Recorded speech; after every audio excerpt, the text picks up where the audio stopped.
Assalamualaikum warahmatullahi wabarakatuh. Selamat pagi mahasiswa semua. Ini adalah pertemuan ke-6 pada materi dasar-dasar matematika. Setelah kemarin kita membahas yang pertama itu adalah apa?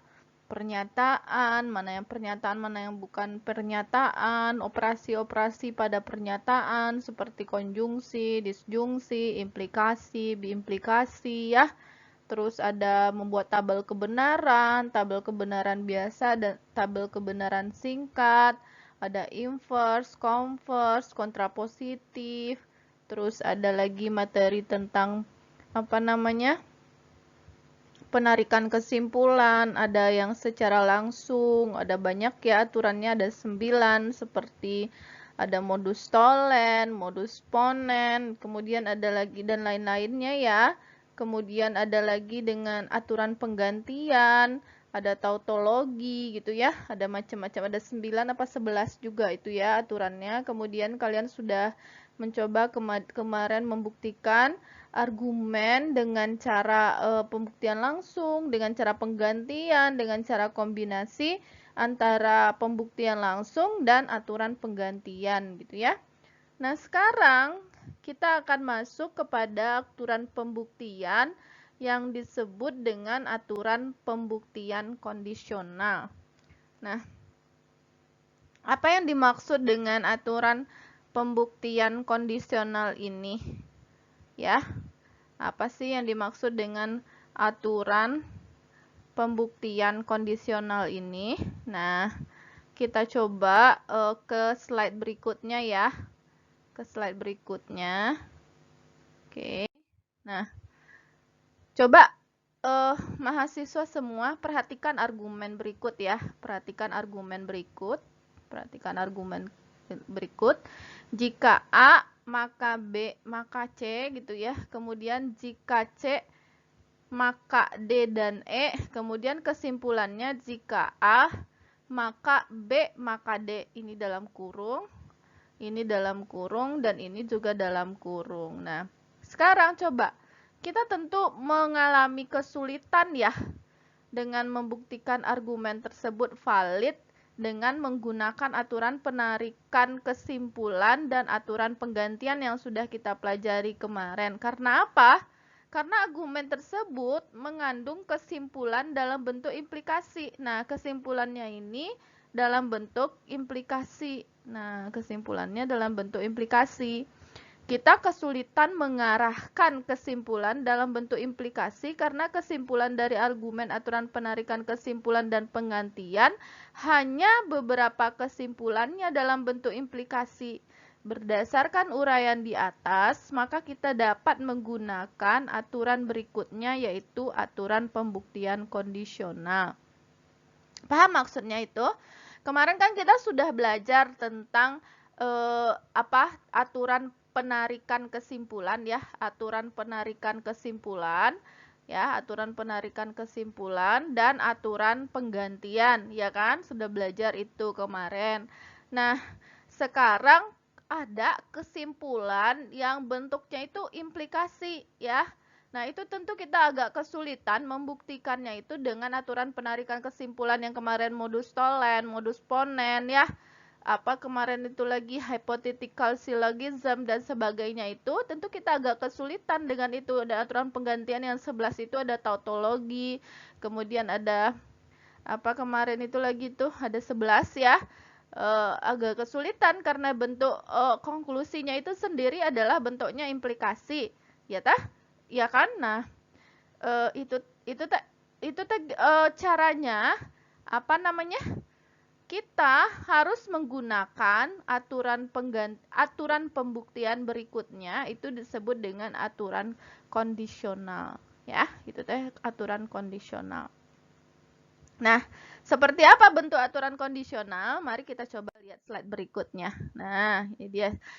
Cara menggunakan aturan pembuktian kondisional dengan menambahkan premis didapat dari anteseden konklusinya. Jadi seolah-olah kita menarik pernyataan pada konklusi yang kemudian kita tempatkan pada premis-premisnya.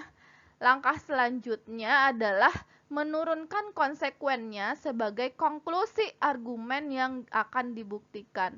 Untuk dapat memahami aturan-aturan pembuktian kondisional ini, perhatikanlah contoh berikut ini. Ya. Jadi apa? Apa ini? Cara menggunakan aturan pembuktian kondisional dengan menambahkan premis-premis yang didapat dari anteseden konklusinya. Jadi seolah-olah kita menarik kesimpulan pada konklusi yang kemudian kita dapatkan pada premis-premisnya. Langkah selanjutnya adalah menurunkan konsekuennya sebagai konklusi argumen yang akan dibuktikan. Untuk dapat memahami aturan pembuktian kondisional, perhatikanlah contoh berikut. Nah, ini caranya ya. Ini teh caranya untuk untuk membuktikan untuk menggunakan aturan kondisional gitu ya, aturan pembuktian kondisional.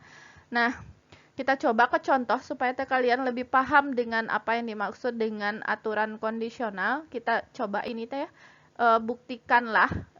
buktikanlah validitas argumen berikut.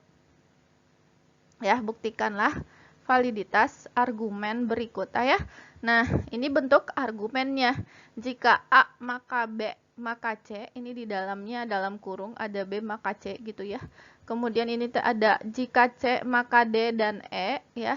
Jika C maka D dan E, maka apa namanya? Apa itu tuh namanya? Konklusi ya. Konklusinya adalah jika A maka B dan D ya. Nah, itu bentuk soalnya. Sekarang buktikan yang ini katanya ya. Kita buktikan yang ini. Bagaimana cara membuktikan ini dengan aturan kondisional.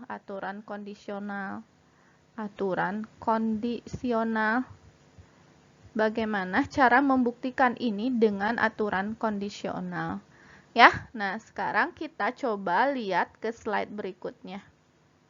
Oke, nah ini dia. Tadi seperti apa soalnya? Siapa yang masih ingat soalnya yang tadi? Oke, kalau nggak ingat lagi, Ibu catat. Ibu catat di sini ya. Soalnya tadi apa? Jika A ya,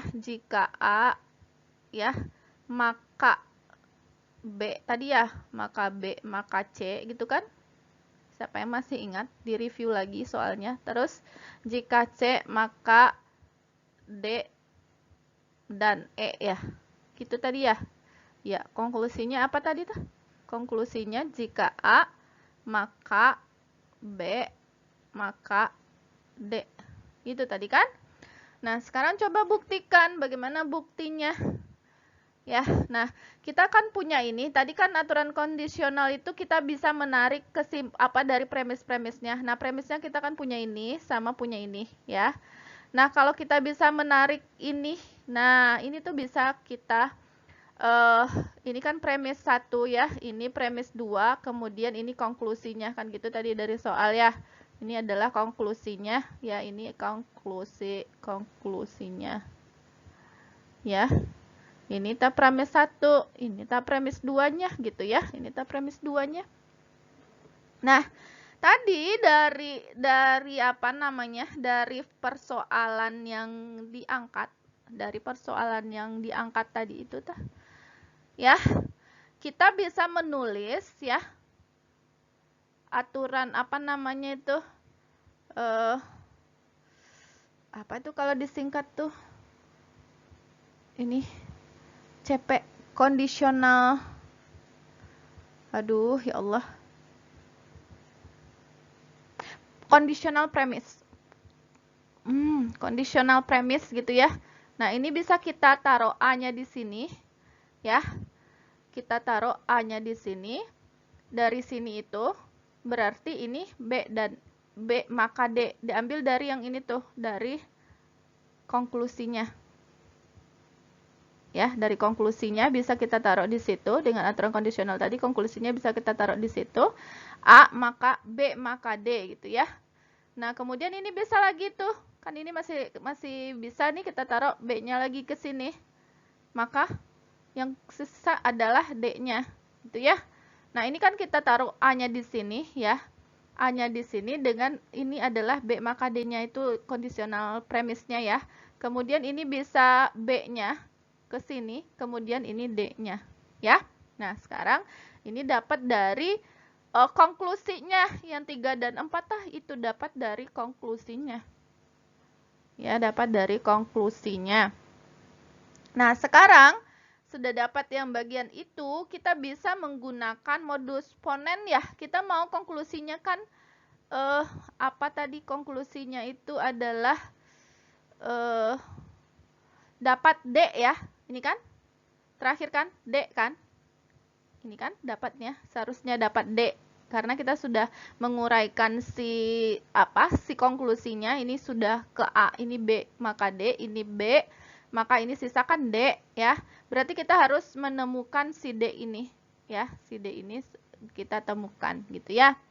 Nah, dari situ kita bisa bisa menggunakan aturan 1 dan 3 itu 1 dan 3 bagaimana kita mendapatkan D ya gitu ya. Kan ini ada D ya di sini ya, arah-arahnya D. Bagaimana kita mencari D dan E ini supaya diambil D-nya kan gitu. Nah, berarti kita harus cari C dulu kan supaya bisa modus ponen. Nah, untuk dapat C kita harus dari sini tuh ya.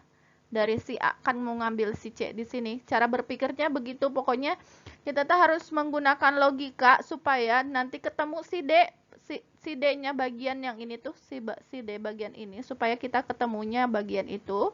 Kita putar otak,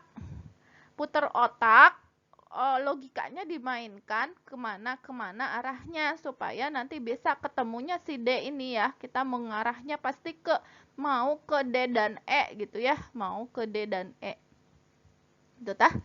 Nah, sekarang kita coba ngambil B dan C dulu karena kita butuh C di sini kan untuk dapat nanti kalau C aja ketemu itu nanti dapat D dan E kalau pakai modus ponen.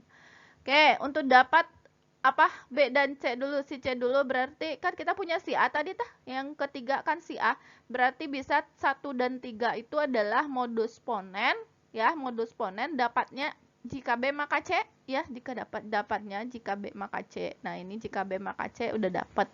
Nah, sekarang apalagi 5 dan 4 bisa kan ya?